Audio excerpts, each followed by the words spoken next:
Oh, kata dia duduk di situ kan? Iya. Cuman kau duduk di situ kata bapak ini. Iya, oh duduk sini angkot.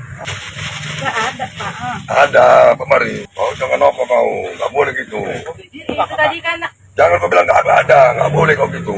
Tengah ramai detik-detik video yang menarasikan momen saat seorang wanita kepergok sudah mencuri HP oleh seorang bapak-bapak. Hal itu kini ramai usai diunggah di sosial media, salah satunya akun Instagram @ceritamedan.com pada Minggu, 2 Februari 2025. Nampak perekam video menyorot momen saat seorang bapak-bapak datang ke sebuah angkot untuk menggeledah barang bawaan seorang penumpang wanita usai diduga telah mencuri HP milik seorang pegawai di bengkel berbaju merah. Ia lantas meminta si penumpang wanita itu agar membuka barang bawaannya, yakni sebuah tas hitam dan kantong kresek. Saat kantong kresek itu digeledah langsung oleh si bapak, ternyata memang ditemukan sebuah HP yang rupanya milik si pegawai bengkel.